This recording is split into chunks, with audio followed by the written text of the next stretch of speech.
Welcome to Drive Time, a UCLA Anderson podcast. My name is Dylan Stafford. I am an Assistant Dean, Director of Admissions with the Fully Employed MBA program, and I've been doing these podcasts for almost 9 years, since 2016. And I've got a super special guest today. David Luong is a member of the class of 2025, and I want you to hear his story for a couple of reasons. I'm going to talk about you now. He was an excellent leader, totally took advantage of all of the global immersions, the extra opportunities, and executed a really substantial career pivot into a brand new world. But I don't want to put him on a pedestal. I don't want you to be intimidated by David, although there's a lot to admire. What I want you to hear for yourself, especially those of you, jumping into the program this year, if David can do it, I can do it. So, and of course, we have 700-800 students, so I don't get to interview everyone. We chose David. He's our FEMBAssador co-president. He has been an active example of servant leadership. He's a Cockrum Award winner. Professor Bill Cockrum, one of the lions in the UCLA constellation of faculty over the last decades. And that award specifically goes to someone who really gives back to the school.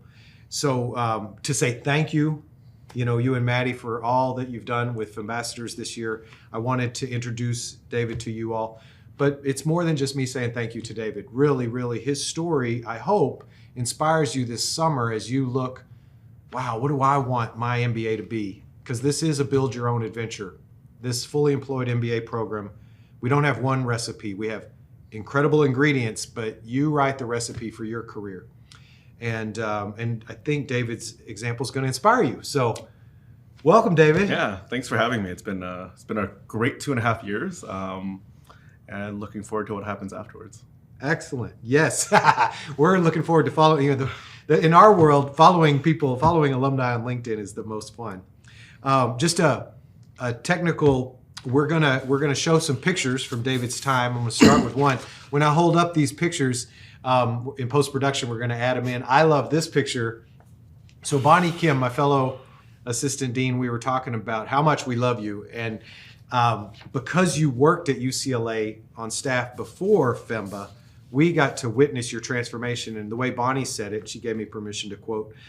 She said, "He physically changed during FEMBA." And I love this picture because this picture was you, the orientation week. You're helping a classmate who'd gotten lost. But you don't have to dress with a sports coat at orientation, but you chose to. And I really think that was like emblematic of you jumping in. And let me say this last thing, just to make sure we say it here at the introduction, that you started FEMBA working for UCLA Anderson. What was your role when you started? When I started, I was working in research computing technology, so it was a lot of working with servers and cloud, pre-AI. Pre-AI. So 2.5 years ago. We're recording this in February of 2025, a couple months before graduation. And you will be leaving UCLA in a brand new role with a brand new firm, which is? Yeah, I'll be going to EY Parthenon in the Los Angeles office as a consultant, specifically in their deals technology practice, where it's during a merger and acquisition, during a deal, what happens to the technology? And a lot of the work there is working with the CIO and all the tech people within the firms, the companies, to figure out what they need to do with their technology during the transaction. Excellent. So for those of you who are still on is this going to work for me? I want you to know about the switch that David executed and let that inform your listening and how much fun he had getting. Because sometimes we get so focused on the prize, the MBA prize, but don't miss the journey. And there are a lot of small prizes along the way. So we'll be showing pictures as we go through, and they will hopefully, pictures worth 1,000 words.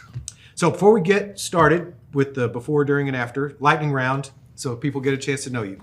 He doesn't know what's coming. All right. So high school. Yeah. Where'd you go? I went to a small school in Sacramento called West Campus High School. It is essentially a magnet school. It was a college prep school.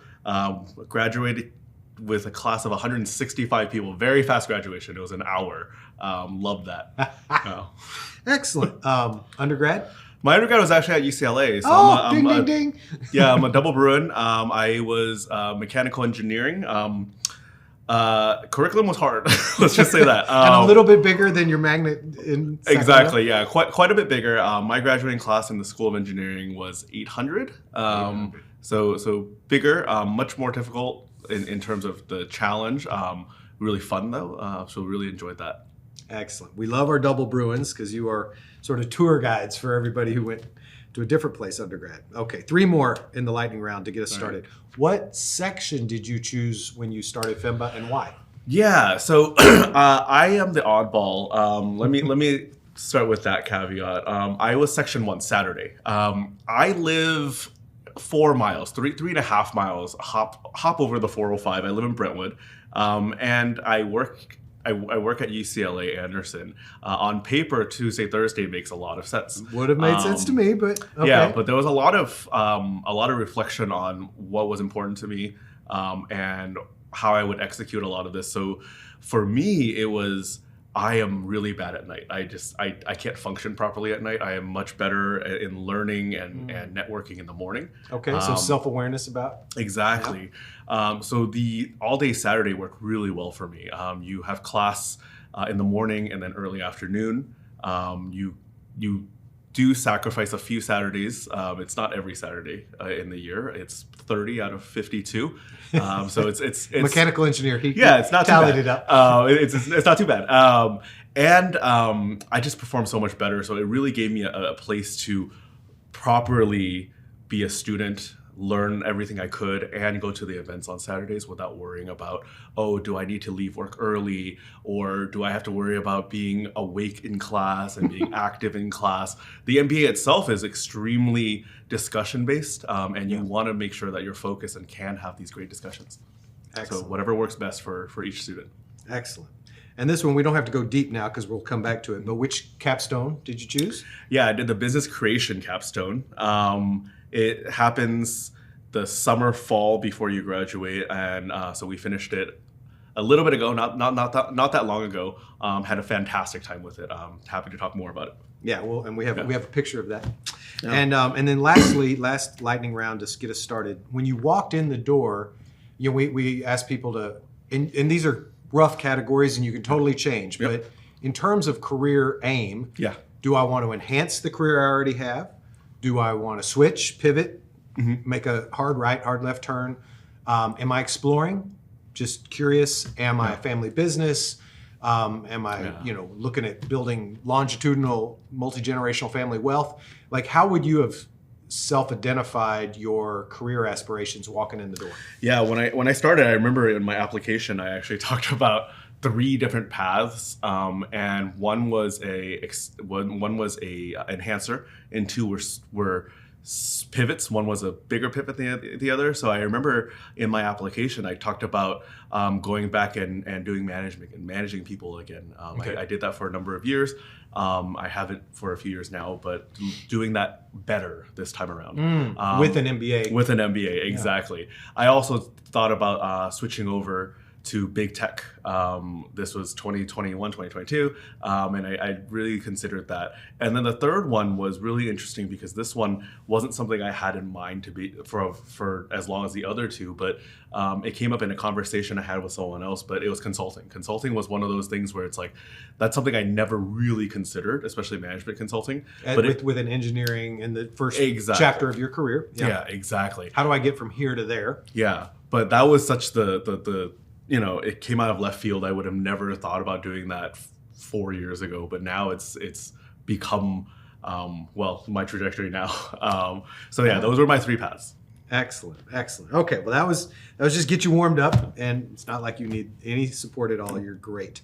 So, really the conversations before, during, and what's next. So let's anything else that would help people to know your pre-MBA, the salient points of your life journey that like we're lucky to have you is how I like to think of our students and alumni. But you chose UCLA for a reason, and what were the parts of your journey that got you to us? Yeah, so I think with business school, with business in general, everything's about the return, right? It's a return. Everything's on a return ratio. You have return. You have your ROE, ROIC, or ROA, your ROAS too. And a lot of it is a big return game and trying to figure out, okay, what am I going to get out of this? Because it's a 3-year process, right? It's not cheap. No. So it's really figuring out from the beginning, what do I want to get out of this? And being extremely intentional about how you go about that. When I managed people, I did it from 2015 to 2020, and 2021. And at the time I was doing it, and I started hearing about MBAs and stuff, and I thought, oh, the curriculum there, I'm like, wow, this is really applicable. Maybe I should consider doing this. It was, so toward the end of last decade, I thought about it, and I considered it. I had the fortunate advantage that I worked here, so I got to talk to a lot of people who are now alumni, talk to a lot of the student affairs staff, a lot of the financial aid. I had a huge advantage. I got to ask questions for many years. And by the time I thought a little bit more about applying, the pandemic hit. Right. Yeah. As part of this process, I thought, with the MBA, I really want to network with people. I really want to expand. And one of the troubles that we had during, for me personally, is that it's really hard for me to do it over Zoom. So I wanted it in person. So a lot of for me was waiting until we got back in person. Yeah, so you started in 22. Yeah, I started in 2022. Graduating in 25. Yeah. Exactly, yeah. And a lot of it was going to come back in person. I had some of the work things going on. I was part of the group that was working on getting everyone to remote work, and part of the group to help everybody come back. And I think it was 2022 when I switched to my current role, when I was doing the research computing, so the academic research technology stuff. And things kind of settled a little bit. It was exciting. It was great. And I realized, you know what? This is the time to really, really consider it. Okay. I'm not getting any younger. None of us do. And yeah, just exploring this new part, this new job really made me think, there's definitely more out there. There's a lot more out there. I just haven't discovered it. So you've been managing people 15 to 2021. No. And so was it towards the end of that so you weren't necessarily thinking about an MBA during college so much? No, it was really when I got my first few employees, and tried to figure out how to make their lives better, make the work product better, and develop these teams, right? Developing teams became a big thing. That's actually on my application, developing teams.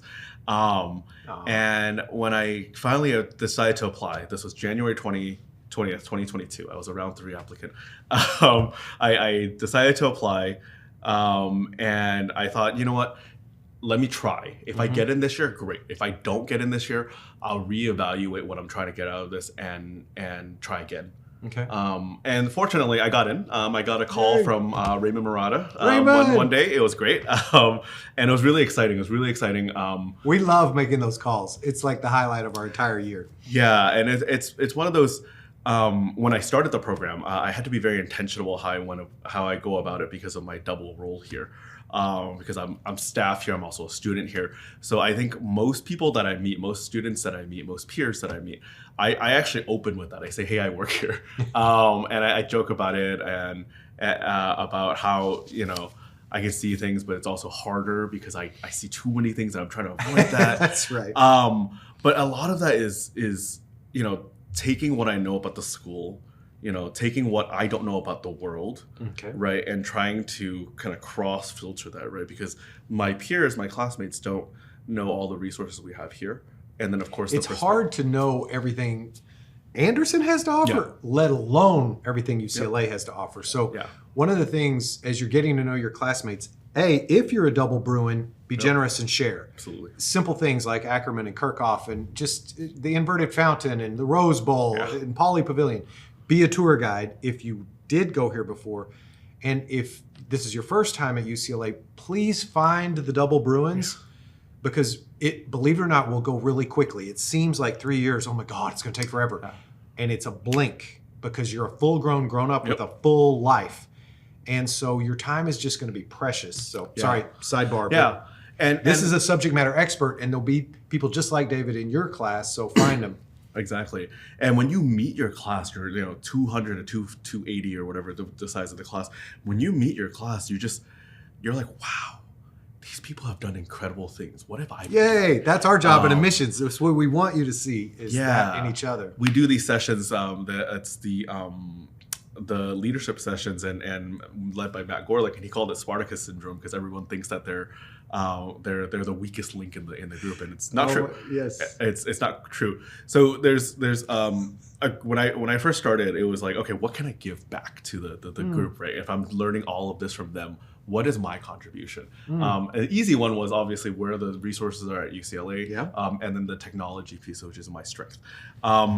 It turns out that I had more to offer than that, which is great. Great. But there's when we started our orientation, I had the intention of trying to learn as much as possible from my peers. My class had 220 some odd, and I was trying to meet as many people as I could because I wanted to know what people are doing, what they're trying to do, what drives them, what return are they expecting from this, and what kind of return can I additionally get by learning from these people. Nice. The class that I had, the 220, I mean, these are people that will stick with you forever. Yeah. These people absolutely completely different, not completely different. It's the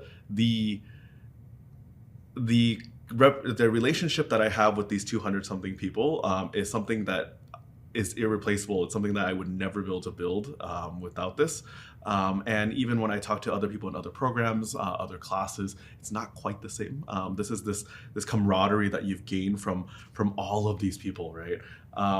You do things in class, you do things outside of class. You learn from each other. You help find each other jobs. You connect each other to other people. It's been such a fantastic experience with that. And in this picture, you are. Yeah, in this picture, I'm like right in the middle. All right, front row, a little to the left. Yeah, and that's actually on purpose. I'm an introvert. No one believes that. I'm an introvert that feigns extrovert energy. And one of my intentions when I started was to network, to learn as much as possible. Yeah. And a part of executing that is really going in and just going to the center, right? Is putting yourself in there, being uncomfortable, and you'll be exhausted, absolutely exhausted. But also, you'll learn so much more than you ever thought you could. So I'm actually, that's one of the reasons why I'm in the center. I don't think I thought about that when you had all of us get up and get on the stage. Come down to the front, but, everyone. It's one of those where it was an awesome experience. That first week, you really that orientation week. So this is preschool. You really get to know each other, and everyone just has a really great time. It's one of those things. If I were to redo any part of my experience in the MBA, that week is a really good contender. Aww. For sure. It's unmatched in just the energy everyone has and the things you learn in just a short week. We call it Foundations of Inclusive Leadership for those of you entering in 2025. If you talk to alumni, it was called Leadership Foundations for 25 years. So you'll hear it. But orientation week, and you carve out the week, take a week off work, and really gift yourself the chance, because that's the week where you get to meet everybody from all the schedules. Yeah. Everybody just turn the email off, put your out of office up, ask for professional development days, because you're going to actually earn 2 units of credit. It's not undergrad orientation. It's a whole other level. Exactly. And it's funny because there's actually a lot of points during that week when people are during the lunch or whatever, they're checking their email. It's something you get used to. And don't worry, you have 3 years of this. You have 3 years to figure out how to balance school and work. And you get really good at it. So when I went into this, after that week, I was really inspired. I was truly inspired. I had built upon what I thought I wanted to do when I applied for the program. And a lot of it was, okay, so I had done the management thing. So I'd become, I wanted to develop teams. I wanted to explore everything possible. And I thought, you know what? I can really, really try to be a leader amongst peers if I can, right? That was the other thing that came up that week. It was really amazing. That was the also orientation week. Yeah, the orientation week. So you kind of started to see that as, okay, cool. So that's good. Like, leave time to reflect. Yeah. Right? Like, don't be so locked in that what you wrote in your admission essay is the only thing you can take away. we want to meet your expectations. Of course, everything you put in your essays, we want that to happen. But then we want to exceed your expectations. Yeah. And that was just the the orientation week. It's not even the first week of classes.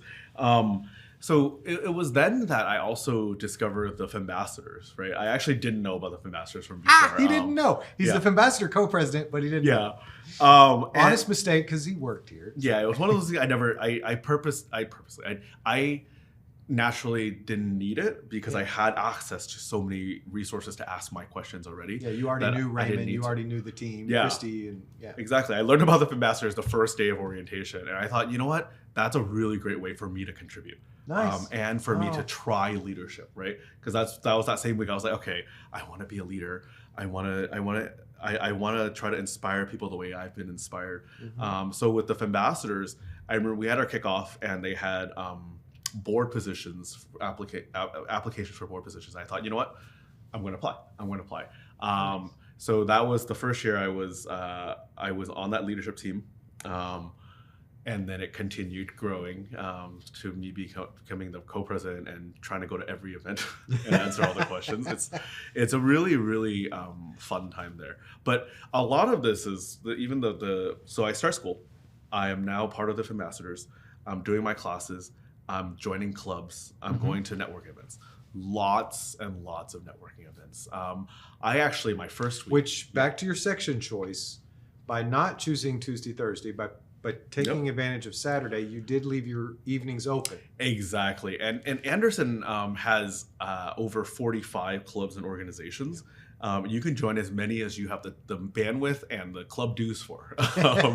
And I joined, I think, just of your classmates, what's like a normal number of clubs to be in, just to help people? Yeah. Because you're not going to join 20. Exactly. A normal number for a FEMBA is usually like 2 to 6. Right? 6? Yeah, I've seen people have 6. That's joining. Active is probably closer to the 2 side, right? Okay. So you can be a member at large. You paid the dues. You're on the email distribution. Exactly. But in terms of, because there are only so many hours in the week. Exactly. And that's the only so many hours in a week was a big part of it, right? I was big on calendaring at work, so I do everything on calendar. If it's not on my calendar, I'm probably missing. But I calendared in the first 2 weeks of school. All the clubs have kickoffs, so they're trying to see you go there and you're like, oh, you should join this club because of these reasons. And I went to the first week. I think I went to like 9, and it was exhausting. It was absolutely exhausting, but I got what I wanted, and I got the information that I wanted rather. And then I thought, okay, this first week was rough. Okay, I'm running out of time. I don't have enough time to slot in my calendar. So I was much more defensive of my time after that. And then the second week I went to even more events. You didn't learn the lesson. I was really good at the Tetrising. Like on paper, it looks great. And then I realized, first week I realized I have finite time. My second week I learned very quickly I have finite energy. And you have to be very defensive about that energy and figure out what matters to you. So it became for a while, like every week it would just be like a constant reflection of, okay, what was I trying to do with this today, right? What have I built on? What am I trying to do right now? And this is week 2 of first quarter. What am I trying to do now? And okay, what can I do to execute that now? It was a lot of growth really fast. I call the first quarter your social quarter because you're trying to figure out A, how am I going to do school and work together? B, I haven't been in school for 10 years at that time. So how do I manage the academics and what if it's hard, et cetera, et cetera. And then of course there's how can I also go to networking events because it was so important to me, and try to do the leadership stuff I was trying to do. It's a lot of reflection, and you learn to say no to things. You learn quickly where you have to choose. And that's an executive competency. Exactly. When you're in your 20s, when we're in our, when we're launching, individual contributor, you get real props for being a yes person. Yeah. Let me take that off your plate, boss. But as we get into our 30s and our 40s and beyond, an executive level mindset includes just as strong a no as a yes, because there are constraints. Exactly. I actually, there's also a program at Anderson called Leadership at Anderson. Tell them about that. Yeah. It also leads into this. I started that at about a month later. So it's a program where you can go to a few workshops, but the primary positive and gain from this is the executive coaching that you get. You get paired with an executive coach. You get to meet with them for an hour a month, and then you can assign whatever homework that you have to yourself. It's a great time because these people are licensed executive coaches. I've met with my coach every month since November 2022. Wow. I just actually met with him 2 days ago. And we Is he proud of you? Oh yeah, absolutely.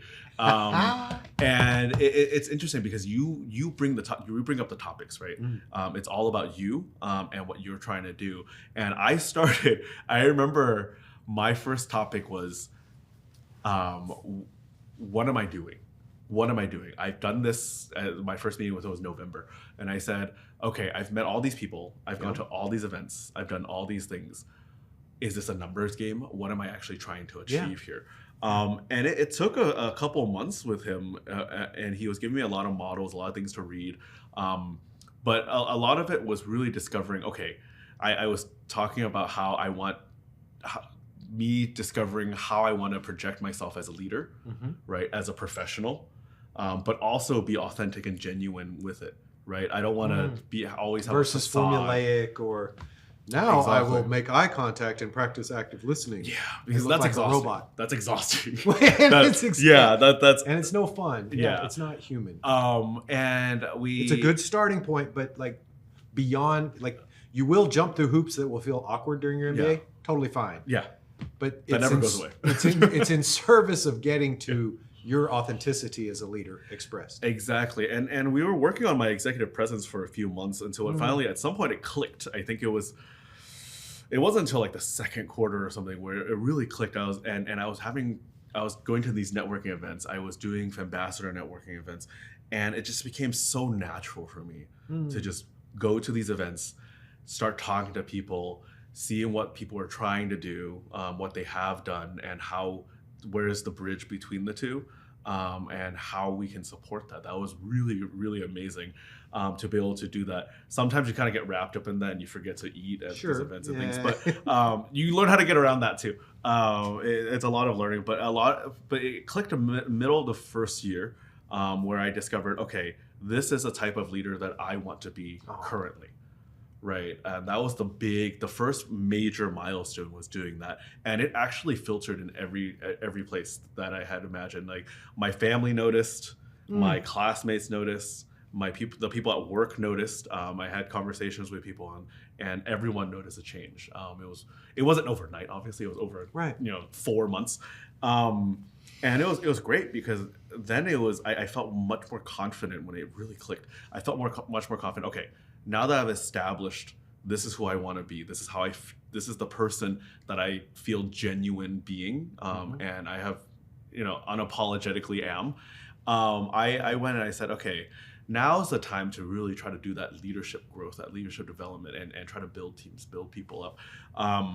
I started posting more in my section Slack channel just to provide more information, ask people questions, and all these other things. And your section I think they're the easiest people to tap into because you're in class all the time. Everyone knows you. I think of all the class of 2025, my section knows me probably the best. I mean, I've tried to talk to all the sections, but they know me the best, and they'll forever be ingrained, right? Yeah. Everybody else is too, but your section is special because you're with them for so long, and we know each other so well.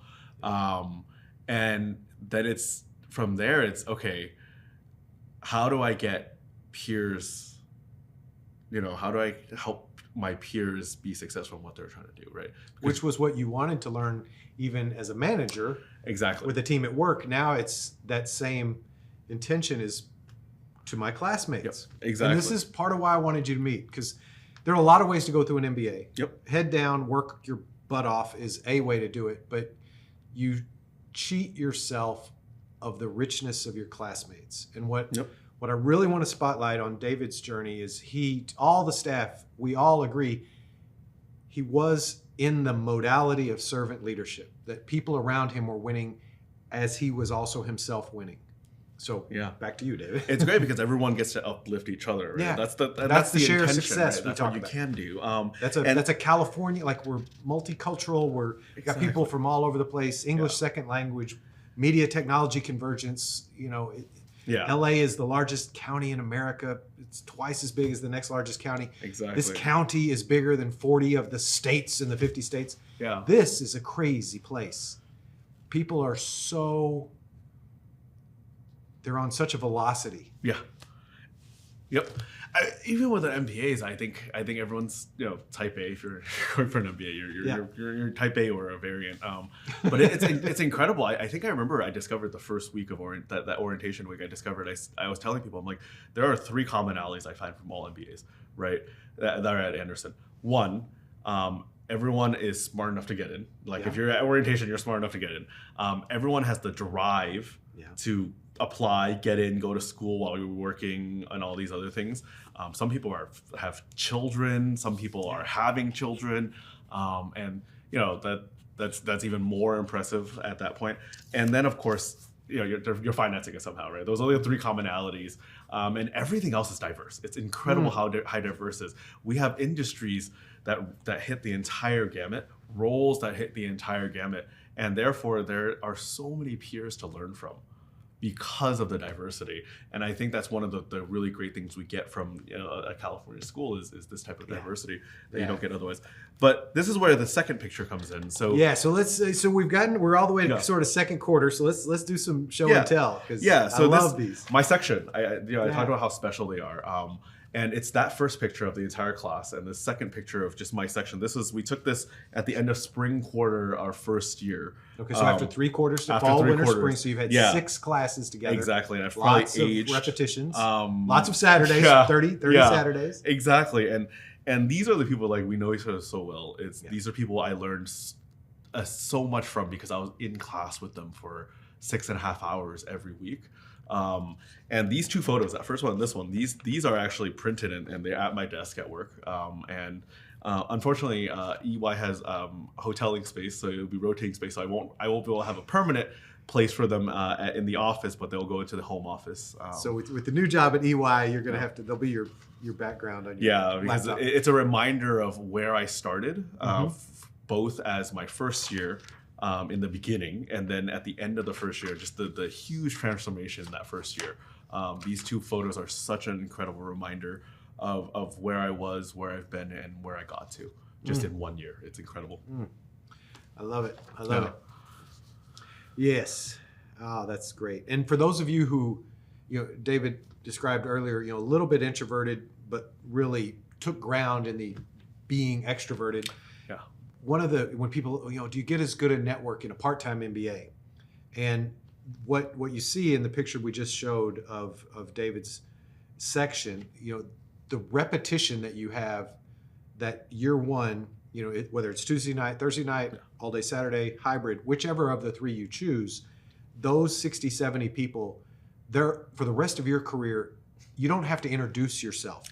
Even if you're like the introverted person, you think, I don't know if I'm quite outgoing enough for the MBA. You are, and you'll gain confidence while you're here.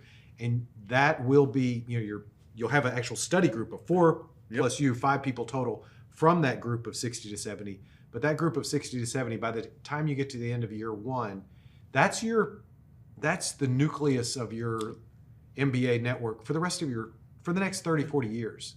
And that's even before you do capstone, before you get to electives, independent of clubs. So I just wanted to underline that. Yeah, and that's your core network, and then the rest of the network is as much as you have the time and energy bandwidth for, right? And for me, because a big part of this program was for me to figure out how to be a better leader and to develop very high performing and very positive teams, was meeting a lot of people, figuring out, okay, this is a really good time for me to test my leadership style, test my teamwork style, and try doing things with different groups of people. I did 3 competitions They're either case competitions or pitch competitions. Absolutely recommend everyone do those, just because it's a really great way for you to test your skill. Also a really great way for you to work in new teams, right? Your learning group, which is the group that you have in your classes, is one thing, but it's 5 other people, right?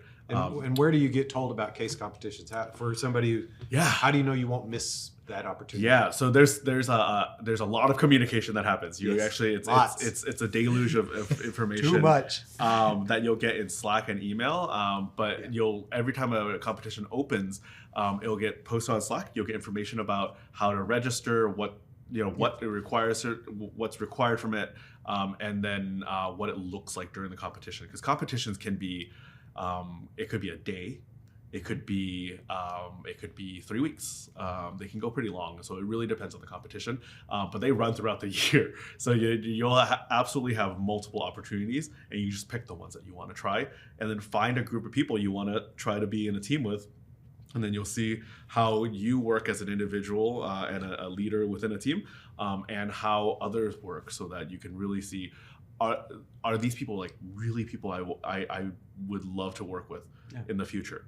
And there's been a lot of those people. It's been great. Yeah. It was coming into year 2. We got to pick our own learning teams for our year 2 classes.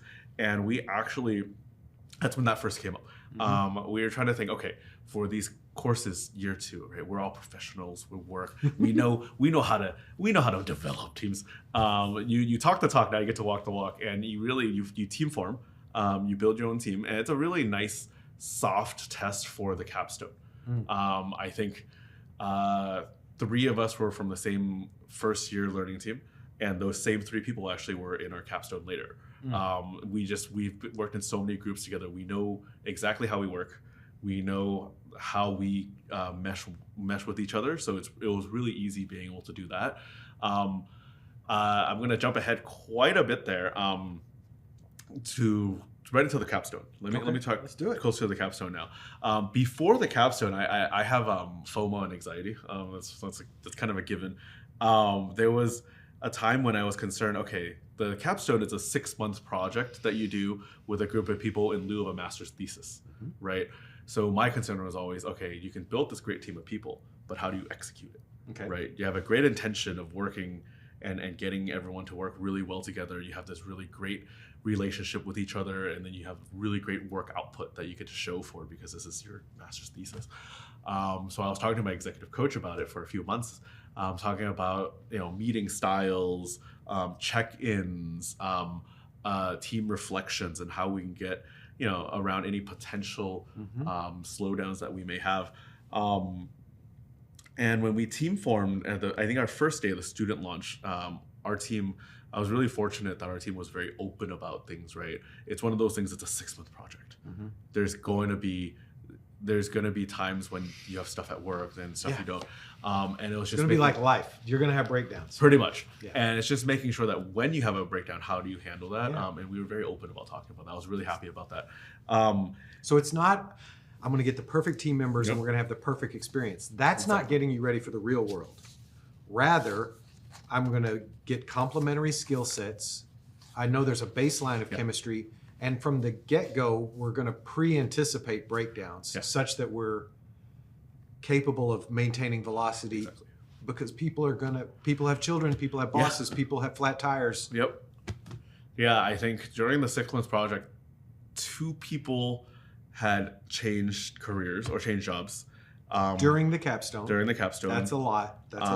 In the first half of the capstone, one of our members was in Seattle for almost a month. I was in the UK. And you're still trying to meet, you're trying to do things, you're trying to get things done, because this is still your master's thesis. This is your capstone. But we worked really well together. I think everyone was really good about setting that expectation. Hey, this is like the apex of our degree. This is what we've prepared the last 2 years for, and we want it to show. We want something to show for it. Not only in the work output, we had a great pitch. I loved our pitch. I loved our presentation, but also just how all 6 of us felt. We had a 6-member team. The 6 of us felt with each other. I would any day work with these these 5. Now we have a picture of those guys, yeah. right? Yeah, these guys and our faculty advisor. But I any day, like I would recommend these 6 people for any job anywhere. They're fantastic. I was really fortunate that I had actually, over the first 2 years, I worked in a group with all of them at least once. For 2 of them, I actually were, I think, like 4 or 5 groups already. So we knew how we would work together. So we went over that first hump already, so it was really nice. But it was also like, it's still 20 weeks. It's still a 6-month exercise. How do you get around to some of that? So it's 2 classes, a summer class and a fall class that are, it's a 6-month journey. It's 2 3-month classes that are one experience while you keep working. Some people get confused and they think, do I have to quit my job? No, this is your capstone practicum happening while you continue working the summer after year 2 into the fall of year 3. Exactly. Yeah, and this was kind of like the climax of the program for a lot of people. After that, some people are actually done with school. Yep. A lot of people, you can accelerate, get done quicker. People that have accelerated are done. I finished a month after this, more or less, and it was a really great way to end, to close out the academic portion of the degree. Was just having this amazing team that I've tried to figure out how to do team building with for 2 years, having this amazing work output to try to figure out how am I going to do this academic thing for 2 years, and then just having a great time with each other. How am I going to figure out this networking thing for 2 years? And this was kind of like the amalgamation of all of that at once. All of that intention and growth in the intention, all of that test execution and testing and a million shower thoughts of reflection of am I doing this right? How can I do this better? What can I do more? And all of that kind of came out that last day. That was December 7th, 2024. And we had a 20-minute presentation with 20-minute Q&A, and it just all kind of pieced together at that point. I wouldn't say it was perfect, but it was as best as it could be, and a lot better than I thought it would have 2 years ago. Well, it's 2 years and a quarter of your MBA, 6 months of intense team focus distilled into a 20-minute pitch, and then 20 minutes of any question they could ask, they will ask. Yep. Just like when you make a real investor pitch in the real world, yeah, and you either get the yes or you get the no. Yep. Yeah, and so now that I'm technically done with the academic side, I'm a winter 2025 graduate. And there's a lot of when we talk to the prospective students that are coming up and the new students, even the class of 2027, they ask, what is your advice? I don't think my execution and my intent, I don't think I would change how I did any of this stuff. There are some things that could have been better, but I think my approach was as good as it could have been, and there's very little I would change about that. But there are a lot of lessons learned. I think that the main ones are, what is it? It's show up. I couldn't find a perfect word for that until Jameson English from the class of 2026 said it. Show up. Push yourself and show up. Go to events. Put yourself out there. Be uncomfortable. You will be uncomfortable, but it's good. It's a good thing. It's growth, right?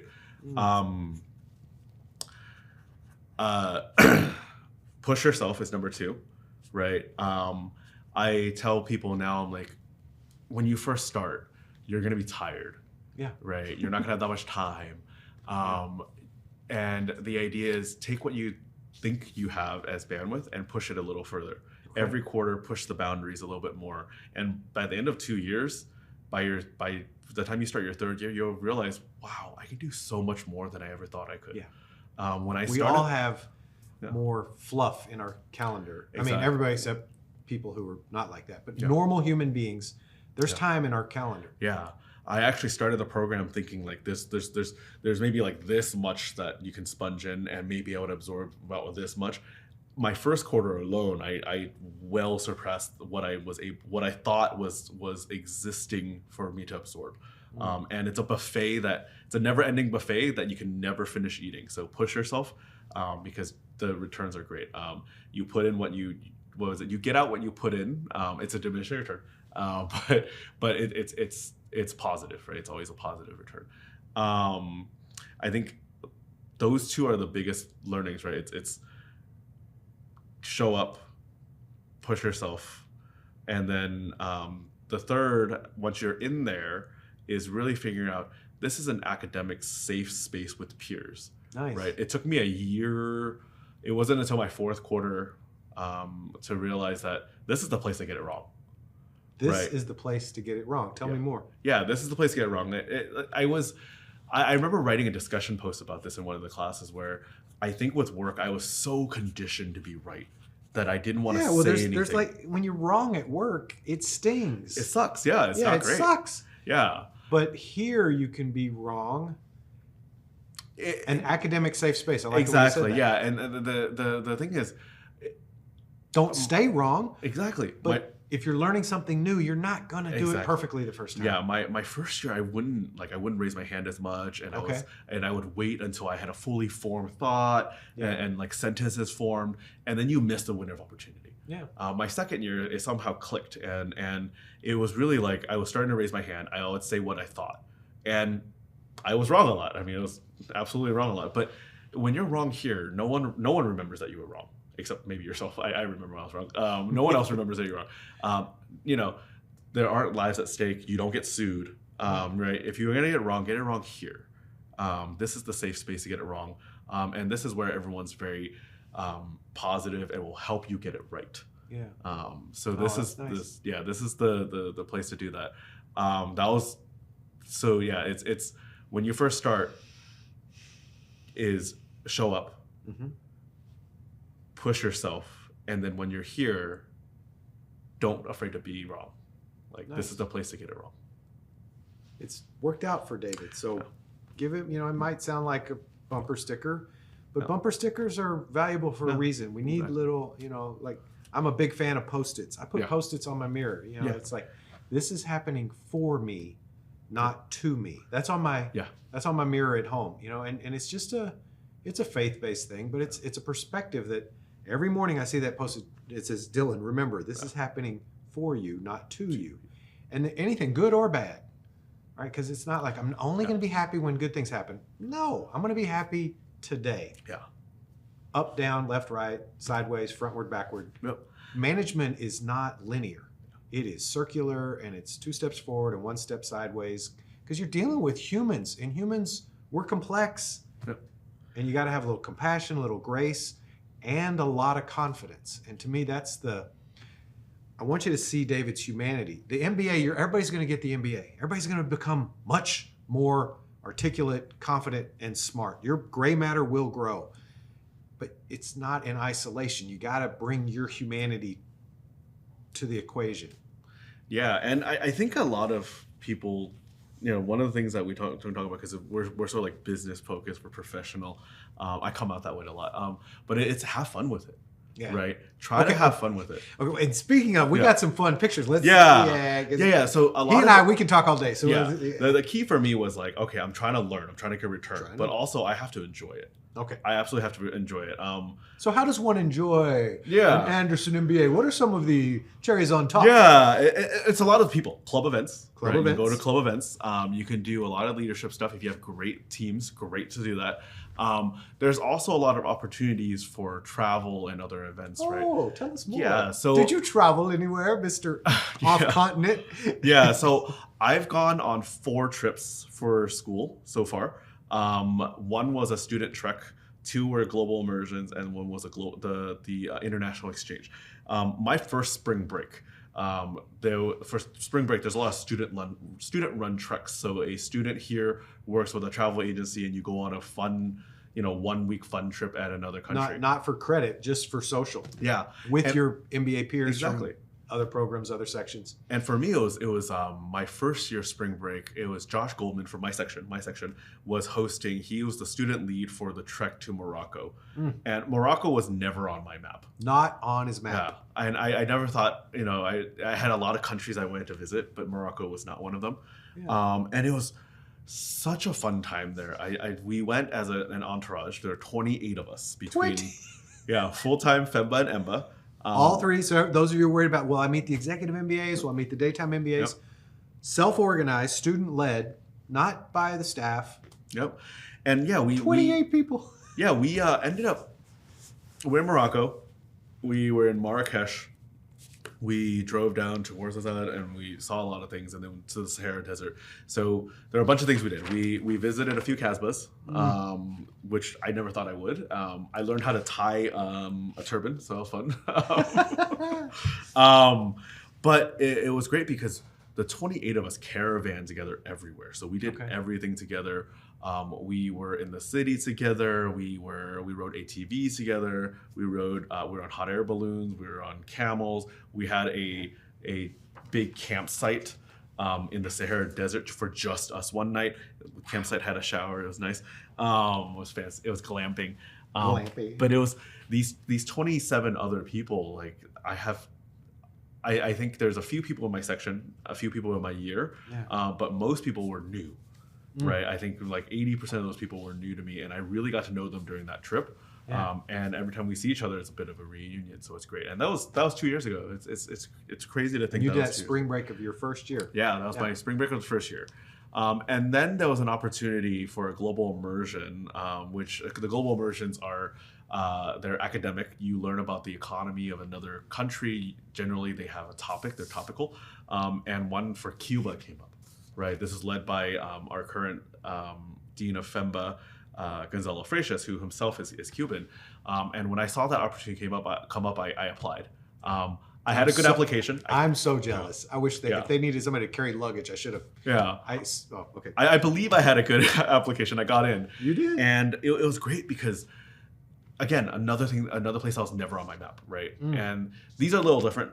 They're business trips, so you're going to do field trips, and you're seeing businesses. You're doing site visits. You know, we visited a farm. We visited a cigar factory. We visited the Havana Club Distillery, which is different than the Havana Club you can buy in the United States. That's run by Bacardi.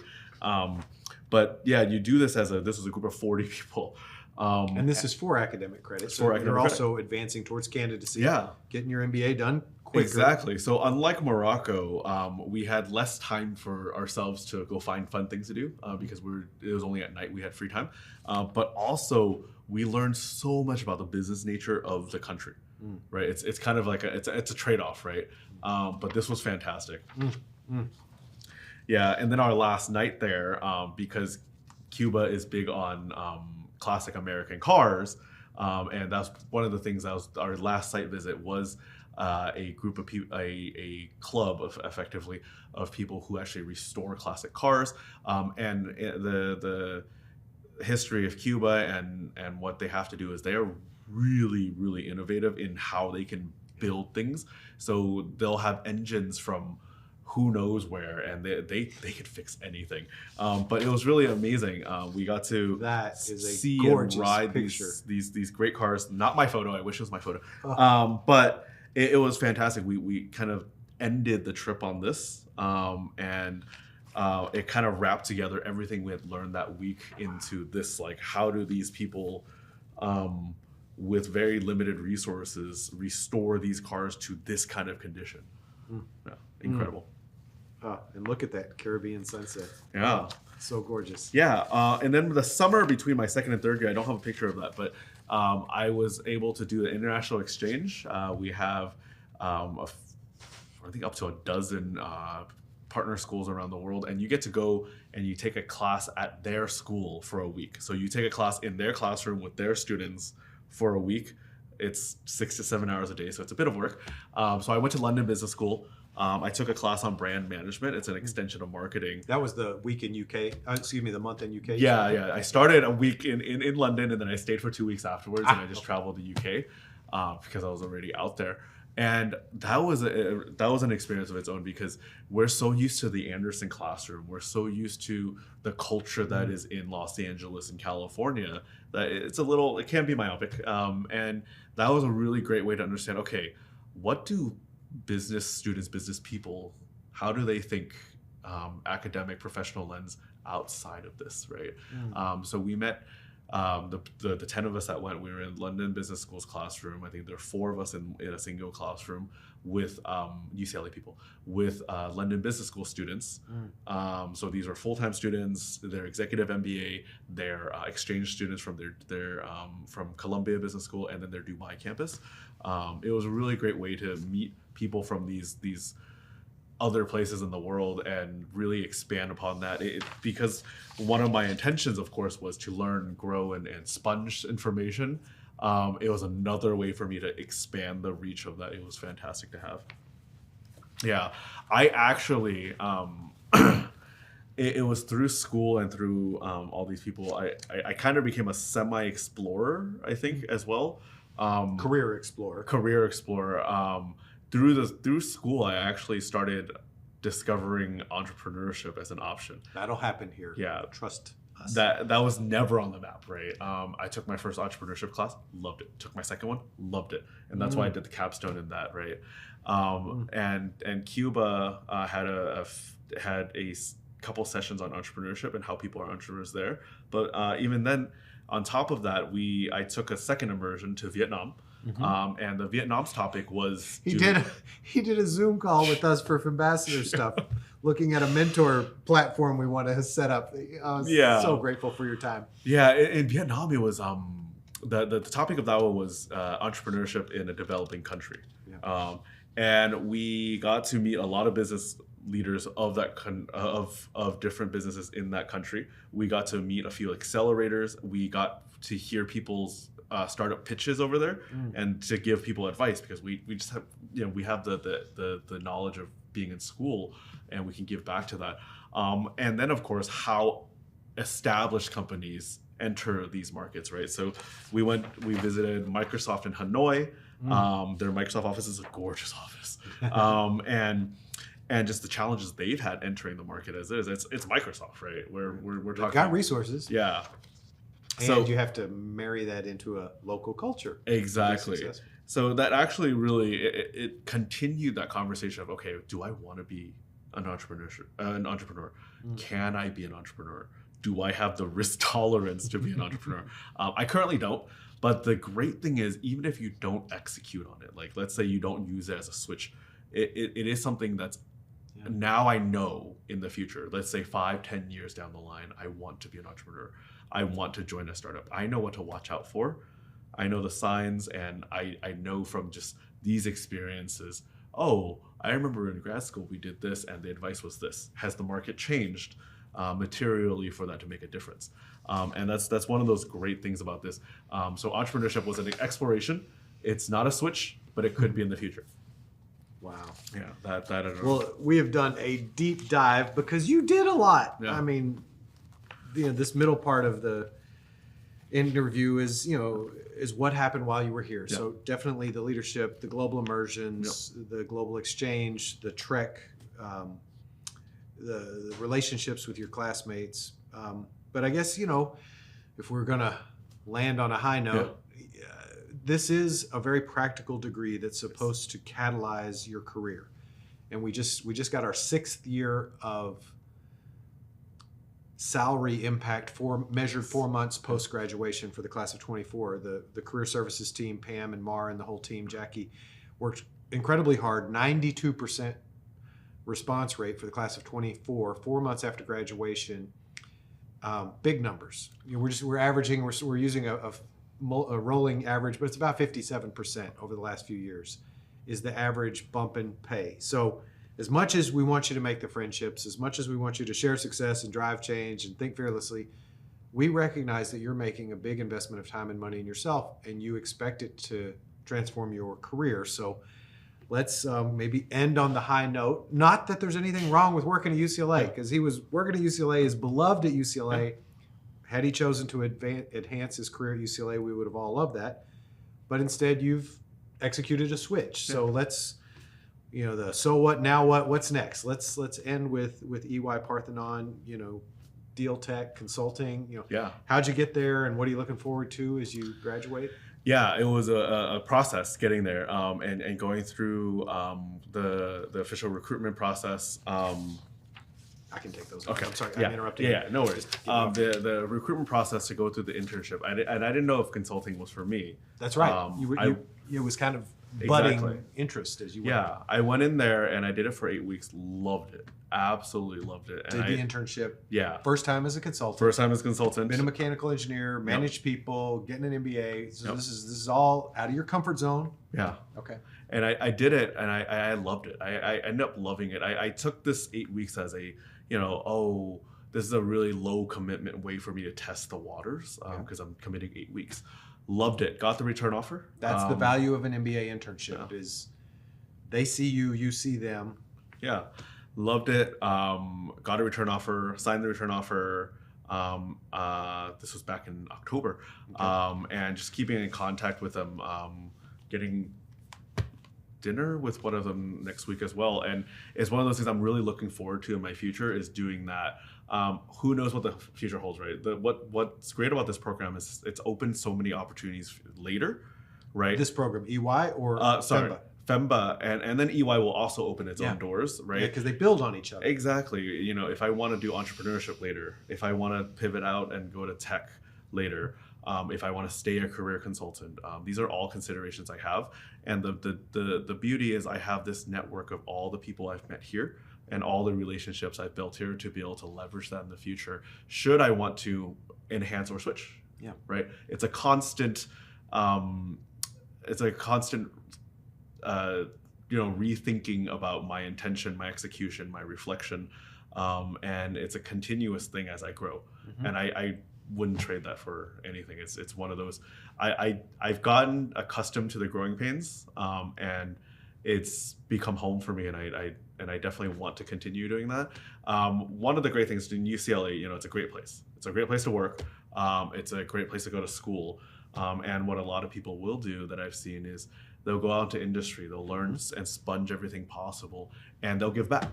Right. So either as guest speakers, providing their time and resources, or a lot of people come back and work here in a more strategic or teaching role. Anderson is run by Anderson MBAs. Yeah. So who knows what's in the future? I'm excited to constantly be adapting what my 5-year plan is, and consulting is the start of that. Awesome. Do you have a start date already chosen? No, I don't yet. We'll see what the market holds on there, but it's not a matter of if, it's a matter of when, and I'm hopeful that post-graduation I'll be able to dive in. Do you know where you'll office from? Or? Yeah, it'll be the Los Angeles office. Okay. Okay. Yeah, it's LA office, downtown, Nice. right in the heart of downtown. It's at 7th and Figueroa, same Nice. office I was in over the summer, and the team is just great. I absolutely loved working with. And were there other Anderson MBAs running around? Yeah, I think EY Parthenon downtown LA might have had the biggest group of Anderson people. We had 8 Anderson MBAs. Nice. Yeah, 3 FEMBAs, 5 full-time Nice. intern there. I think there were 14 MBAs, so we had 8 of the 14 were Anderson? 8 out of 14 were Anderson. So we had a really big group there. And again, these are 7 other people. Well, not 7. I would say half that group I had never worked with. So it was really great being in the same office as these people and learning how they work as well. Oh, fantastic. Okay, bonus. Yeah. I didn't think about this till right now. So this is a little bit, I've got the lightning round. We'll end with that. But uniquely, I think I want to just add this just for everyone's edification. Your capstone was in AI. AI is a big deal to the faculty here. Absolutely. We've had all hands on deck, faculty and staff, AI days. Yeah. It's, Professor DeVoe, Sanford has led an 18-month plus really aggressive faculty review of where does AI marry to the MBA? Because it's obvious that our graduates are going to need to be not only capable, but leading. Yeah. It's changing how we're leading capstones with Paolo and all of his work to integrate AI into the capstone experience for the Global Access Program, et cetera. You're kind of accidentally, on purpose, a subject matter expert to the Anderson AI reality. So I'm sorry you're not prepared for this at all, but if you could offer perspective in 2 things, where you see the AI to the class of 28 and beyond, and then what you actually kind of behind the music, behind the scenes, what is happening here that maybe this group onboarding could look forward to. Yeah, I talked about it earlier where I was doing academic research technology, and it was at the time servers and cloud. pre-AI. Pre-AI, you said because it. when AI started and Anderson started mobilizing on that, I was added to the AI task force, so I've actually been very involved in that. And you got to meet a lot of faculty doing that. I did. Beyond, I mean, you already knew the faculty anyway. Yeah. But the advantage that I had being on the task force and being someone who's on the IT side of it and someone who's a student is it's really one of my goals is to really think about, okay, what does this mean for the student, right? Yeah. What does this mean in terms of a return on the classmates, right? And I've been kind of seeding this at any given moment. It's like, okay, where does this benefit the student in their future? Like, you can teach someone AI right now, but if they don't use it in the future, you know, everything that we're doing here, the point of what we're doing here is so that we can be better people, right, and be better leaders. And then when we go back out into the world, when we you know, lift up our rock and get out from under the rock for 3 years, we can be better leaders. So a lot of what we're doing is catered toward, okay, especially when students are done with school after they graduate and they're fully in the workforce again, how will they use AI in the workforce, both as, you know, to help them do their work and and to be a leader in AI and any other topic. So a lot of the AI stuff we've worked on is, okay, level setting the AI and teaching people this is what AI can do. We call it the art of the possible, because that possible keeps changing. It keeps evolving. There's so much more it can do now than it could 2 years ago. Yeah. And we have to kind of pick and choose. It's just like the saying no, right? There's a whole buffet of things you could try to do with AI. You have to choose the ones that will hopefully give the most return for when us as students are fully back in the workforce. So a lot of it is using it to augment what we're doing, either as a time saver or a leverage, performance gains. A lot of it is keeping up with the evolution, right? The idea is the companies that people are working for or companies that people will work for are working on their AI strategies. So when we're fully back in the workforce, how do we make sure that we're also at that point so that we're not at a disadvantage compared to the people who were at these companies already? We want to make sure that by the time the student gets to that point in the workforce, that they are running. Yeah. And they are running and hopefully leading in AI. Yeah, and in Immersions, what are we, February 13th? Yeah. Day before Valentine's Day as we record this.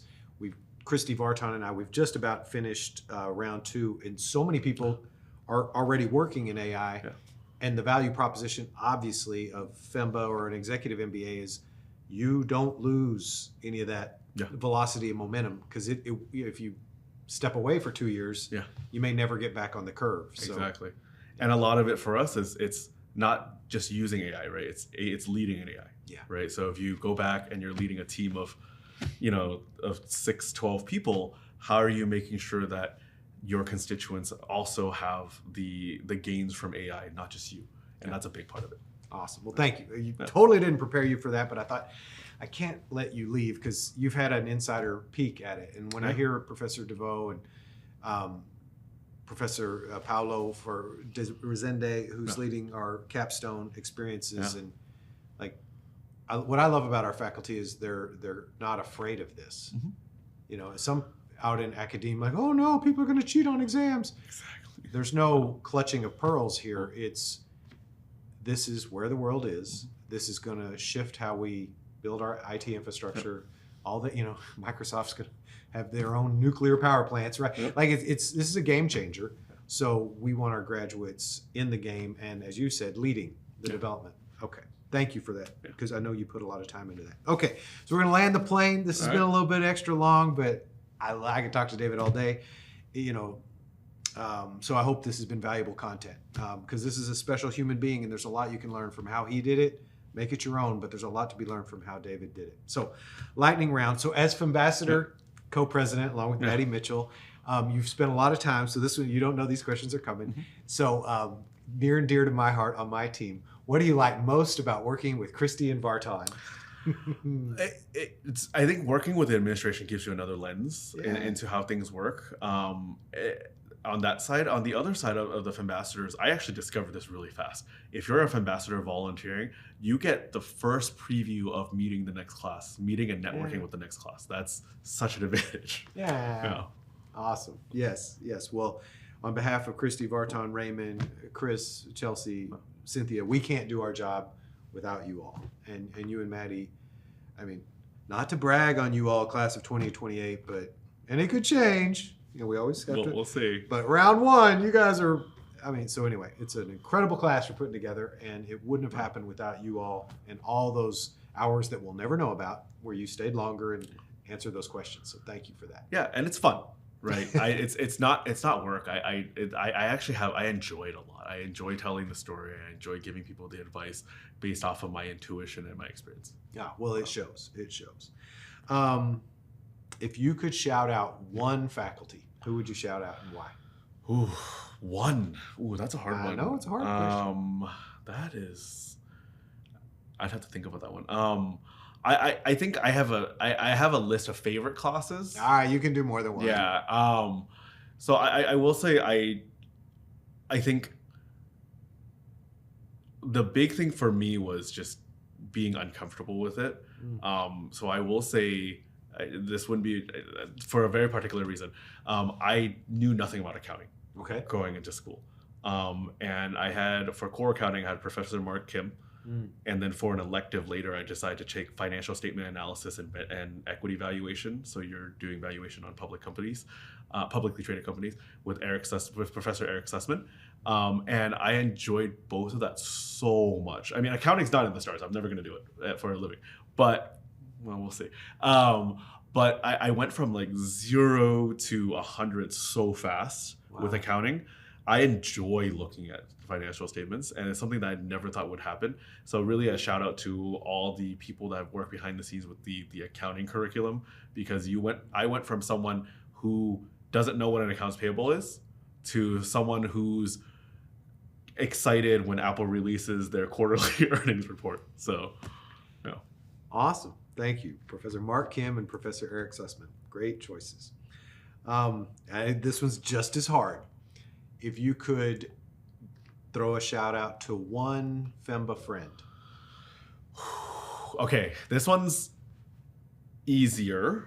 I have to pick two. Okay. So this is called counteroffer. Another thing you're going to learn is how to negotiate. Yes, negotiation behavior was a fantastic course. See, now we got 3 years. Yeah, I loved it. And I think there's two people who I've been in groups with so many times. We know how to work each other so well. We constantly check up on each other. Yeah. There's Kian Palmer and Coleman Lavery. They're both in that BCC picture. And I've been in so many groups with these guys. And I know how they work so well. They know how I work so well. We're going to actually get dinner and karaoke on Saturday, the group of us. And it's been such a ride, right? And my entire BCC group, sure. But these two people have been in 2 learning groups and then some other groups plus BCC with me. And I can't imagine like this program if they weren't there. Oh, yeah. Let that sink in for just a second. I can't imagine that program if they weren't there. This program if they weren't there. So, you know, it may sound like a bumper sticker, handshakes to hugs, you're going to make lifelong friends, but we're serious. I've been here a couple decades of my life. I've seen it over and over and over again. If you are open, you will leave here with such relationships. And they are obviously professional, but they're more than just professional. You're friends for life. Yeah. Yeah. Absolutely. All right, last question. This can be from anything. This can be faculty, be friend, and it can also be from your personal life pre-existing. Okay. So, you know, we're the Bruins. Yep. Yeah, we're Bears. Absolutely. If you could give, and I want, as you're listening to David's answer, and he doesn't know the question yet, but none of us get through this alone. If you want to go fast, go by yourself. But if you want to go far, go with a team, right? It takes a village to do big things in life. And this is a degree in leadership. And leadership and management is working with and through others. So no one earns an MBA by themselves. So if you could give a bear hug to one person who really was, who just, if you could say, hey, whoever it might be, watch the last 2 minutes. Who would you give a bear hug to? Somebody who really helped you get through this journey, and yeah. Oh man, that's a really hard one. That's a really hard one. I can't pinpoint a single person.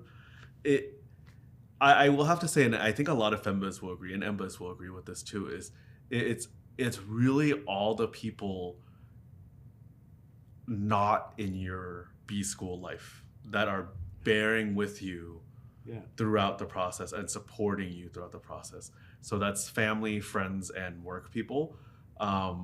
Just being okay with kind of being sidelined for a few years because you're to enable you to pursue this life-changing thing. There isn't a singular person. I think there's enough people from each of those groups that have been there, that are continuing to be there, and they are your, as you call them, your cheerleaders. They're your support system, and without them, it's just, when you're in school, you're just so focused on it, you forget that these other people exist, kind of. And there's just fewer available hours in the week. Exactly. Is maybe another way to, because you don't forget they exist, but you're really busy. Yeah, exactly. But they're always there for you when you need something, right? And it's those people who are adjacent to the program with you. They're kind of, I say bearing with you because they kind of have to. And they're such amazing people to be able to do that. That it almost makes this like, oh, I have to show, I want to show something for it. I want to thank them in all these ways. So not a singular person. Okay. Not even a singular group of people, but your support network. Yeah, exactly. Your family, friends, pre-existing relationships, pre-MBA. Yeah, exactly. Great. Awesome. Well, that's it. But there may have been something I missed. So last words are yours. Anything you'd like to gift to the class of 2028 and beyond? Any last words are yours. Yeah, the last words would just be what I've been telling a lot of people. It's put yourself out there, and you could be so much more than you ever thought you could. Absolutely doable. Well, let's end with that. Everybody, this is David Luong, class of 2025. For the next chunk of time, EY Parthenon is what you'll see on LinkedIn, and maybe he'll stay there 30 years, or maybe there'll be other adventures, but follow David. He's going to have an interesting life. He's already had an interesting life. He's been a huge contribution to our share success culture here. Many of you have met him or Maddie or the FEMBAssadors under his leadership. We're really grateful for your time. Yeah, thanks for having me here. It's been a few years, so I'm excited to finally be able to do one of these. Awesome. Thanks everybody for listening. Thank you for your time, David. Thank you.